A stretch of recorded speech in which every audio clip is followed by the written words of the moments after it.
Velkommen til klasserommet mitt. Jeg heter Ricky, og i dag vil jeg snakke dere om norske artikler, ubestemt og bestemt i Entall. Hi, welcome to my classroom.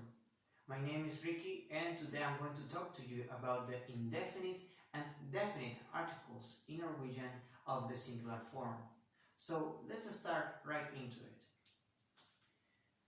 Norwegian, as many other languages, makes focus on the grammatical gender, and Norwegian has three of them, which are masculine, hensjen, feminine, hunsjen, and neutral genders, intetjen, hensjen, hunsjen, or intetjen.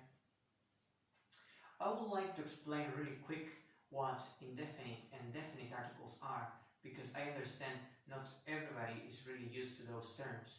So when we talk about indefinite articles, we often refer to an object that is not really specific. For an example, a book. When we talk about definite articles, we will often refer to a more specific object. In this case, if indefinite is a book, definite will be the book, more specific one. So let's start with the masculine grammatical gender. In Norwegian, nouns that have the masculine grammatical gender, like in this case hund, dog, and bil, car, will have in the indefinite form the particle n, which is of course a. A dog, and hund, and bil, a car. When we talk about definite articles, if you can see, the noun pretty much stays the same, but we add a suffix which will be n at the very end, of course. And now it will be hunden, that dog, and bilen, the car. En hund, a dog, hunden, the dog, and bil, a car, bilen, the car. Let's go to the feminine ones. The feminine grammatical gender in the indefinite form will have the particle I. Ei jente is a girl. Ei mor is a mother. For the definite articles, we are going to add the suffix as the letter a or a, if you want to call it like that. In this case, we will have jenta, the girl, and mora, the mother. Take in mind that if the noun ends on a vowel, you're just going to simply change it for the letter a or a. Jenta, ei jente, jenta. And if it doesn't have anything, you just add it, like ei mor, mora. There is an exception for the feminine grammatical gender, but we're going to talk about it later. Let's go to the neuter ones. In the neutral or neuter genders, we're going to have the particle et. Et hus, a house, et fjell, a mountain. Of course, for the indefinite form. When we talk about the definite form, the suffix et is going to be added, of course, at the end of the noun. Looks pretty much the same as the masculine if you look closely. En hund, hunden, et hus, huset. Well, we don't pronounce the T here. We will say et hus and huset, but we don't say huset. So, yes, in this case, we will have huset, the house, and fjelle, the mountain. So, something really quick here. Again, the nouns, they all have their own genders, so you can't switch them.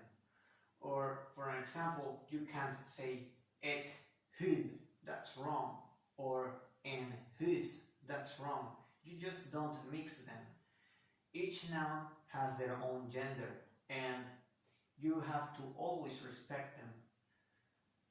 There's an exception for the feminine grammatical gender, and now we're going to talk about it. And it's actually a quite recent thing.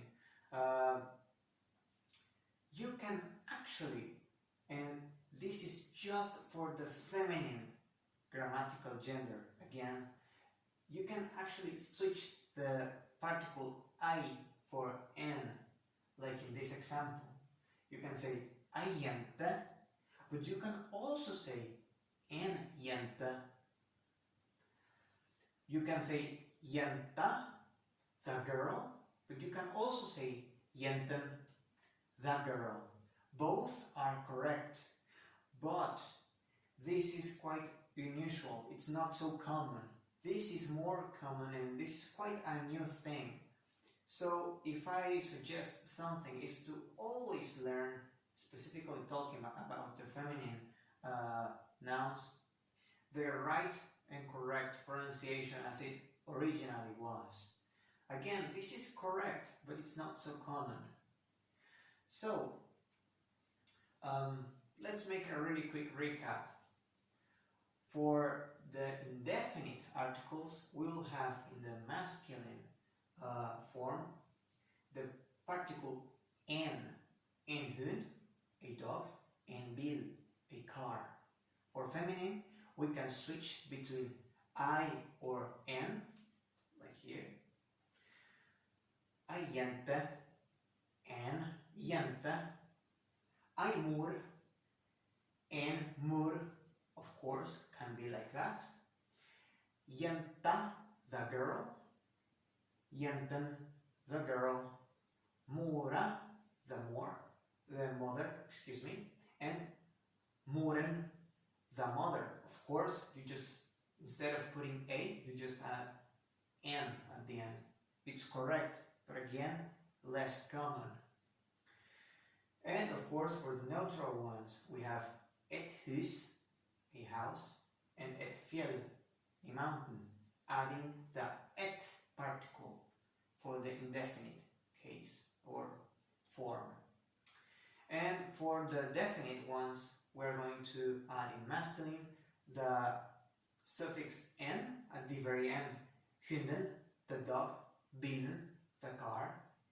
A or n as well. For feminine ones, jenta or jenten. Mora or moren. And the suffix et at the end of the neutral ones.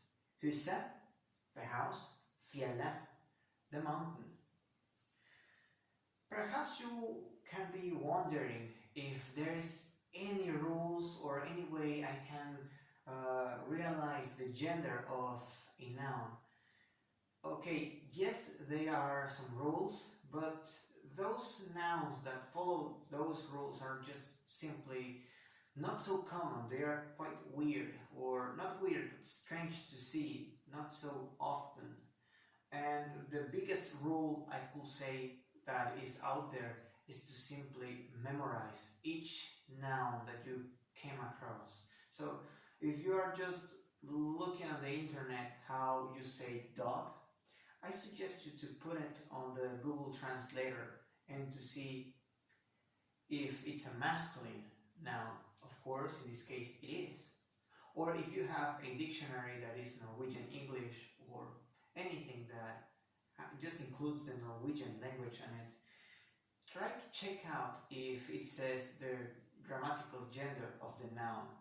It is actually really important to always try to memorize the grammatical gender from the very beginning of each noun, of course.